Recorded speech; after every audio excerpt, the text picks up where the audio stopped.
Today we're at Jojo Tea here in Miami, learning how to take your tea from awful to awesome. Let's do it. Before we get started, make sure to hit that subscribe button if you like videos that'll help you cook better, eat better, and live better. So today we're here in Miami at Jojo Tea with my friend Mike Ortiz, aka Jojo. Today we're going to learn how to brew awesome tea because just like in my coffee video, which you can see in a link above right over here, there's a lot of mistakes you're making when you're brewing your tea, just like when you're brewing your coffee. So we're going to go over the 5 things you're doing wrong when you're brewing your tea, starting with number 1. Now, what's number 1? Number 1 has to do with water temperature. And it has to do with green tea specifically. If you're making green tea, make sure you're not using boiling water. Super, super, super important. Why? Because the tea leaf has something called tannins in it, right? If you hit green tea with boiling water, you over-extract the tannins, and the tannins, that's what dries out your mouth and makes tea taste bitter. It's like bad wine too. Yeah, It's tannins in it, right? Exactly. Yeah, it's in the skin of the grape and it's in the tea leaf. Say that we have 2 main water temperature settings. Okay. A green tea and white tea setting, that's about 185. And then for everything else, black tea, oolong tea, pu'er tea, for those you want to use full boil. So yeah, and to demonstrate the effect of water temperature, I have our green jasmine tea here. This has been our most popular tea since 2011. Yeah, let's put it on the tea cam right here. Bam! Look at that. That's our extreme tea cam. Yeah, extreme tea cam. We're gonna brew the same tea for the same amount of time with the same amount of water, but one at 185 and one at a full boil.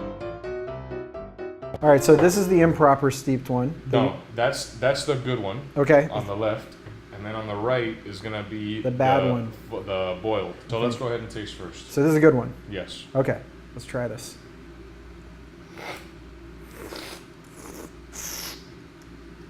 Oh my God, that's so good, dude. Whoa. So it's like smooth, it's a little bit vegetal because it's like really robust green tea. Yeah. But the jasmine flower gives it a really nice finish, you know, it doesn't let it be too like savory or kind of brothy. Now so this was blasted with boiling water. This is blasted with boiling water, all right? Let's see. I'm looking, because you were like hesitant to try this. Because it's gnarly, man. It can be Well, don't give me tasting notes beforehand. I need to make up for myself. No, not on the tasting. Well, go ahead. Let's taste it.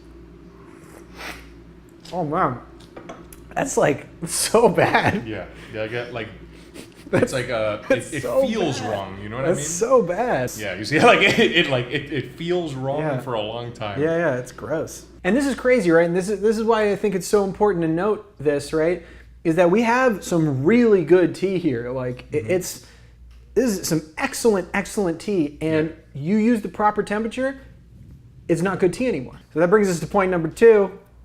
Whole leaf tea. Yeah. Whole leaf tea. Point number 2 is that if you're drinking, you know, what is whole leaf tea? Whole leaf tea is, what does that even mean? So whole leaf tea means literally that when you brew the tea, that the tea leaf opens up and unfurls, then look and see. Do they look like whole leaves? Or are they broken plant material?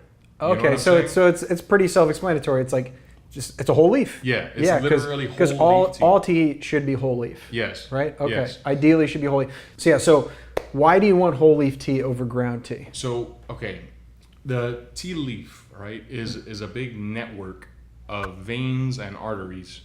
And all those veins and arteries are full of oils and sugars. This is a good one, right? Yes. Okay. All those veins and arteries are full of oils and sugars and juices, right? And every time that you break the leaf, you lose like a whole region of oils and sugars and juices that would have contributed to the flavor profile of that leaf. Okay. And then each teapot is like several hundred, maybe 100 tea leaves. Okay. Right. So the more whole leaves you have in there, the more nuanced and complex and yet balanced tea you're gonna have, because it's an expression of one whole. So we've got our awesome whole leaf tea. We're brewing at the proper temperature. What is the next step to making awesome tea? Water to tea ratio and our time. How long are we steeping the tea for? A good way to judge your tea to water ratio and how much time to steep it for is how much time you have to drink tea. If you only have time for 1 cup of tea, then use like 3 grams of tea or like a heavy teaspoon, Like a heaping teaspoon. a heaping teaspoon of Yeah. tea. Yeah. Throw that in a cup, hit it with hot water, let it sit. That you can let it sit indefinitely as long as it's the right temperature. Yeah, yeah. You know, let it sit indefinitely and drink it. That's called drinking tea grandpa style in China. Yeah, because grandpa doesn't have a lot of time. Because Grandpa doesn't. Why doesn't Grandpa have a lot of time? He's retired. He's doesn't have a lot of time left. Oh. Yeah. So he's gonna die soon. That's dark. Jesus. If you're going to die soon, Yeah. drink tea Grandpa style. But then if you know that you're gonna be like, you know, if we're gonna be hanging out for a while, and All right, we're we're gonna chilling, bro. We're passing a sip pass. You know. we're passing a tea Tea around. Yeah, tea leaves around. And we're spending a lot of time drinking tea. Yeah. Then there are the ratio changes. Then you do a lot more tea and a lot less water. Because you're brewing it over and over again. Yeah, and a lot less water and a lot less time. So this teapot, you see how tiny it is, right? And we put like 3 teaspoons in here, like 7 grams of tea. Yeah. Right, but we'll hit it with hot water, let it sit for just like a couple breaths. Yeah. And then pour it out. For a couple breaths, really. Yeah. How many breaths?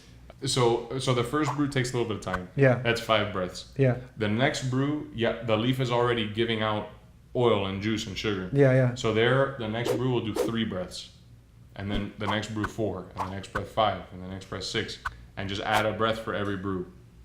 That's a good starting. Add a breath for every brew. I like that. I like that saying. And you can drink for as long as you want. Okay. You know, I've steeped teas sometimes 15, 20 times. Yeah, and then you'll end the night steeping it. Yeah. And then really dry out the leaves as much as you can, and the next morning steep it again. Yeah, I've done that before. Like just I'll keep it for like 2 days and just like re-steep. Most tea people will use as a rule of thumb. Yeah.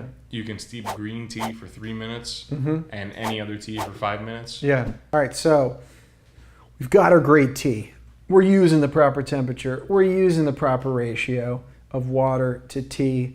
We're doing it for the right amount of time. So what's the next thing?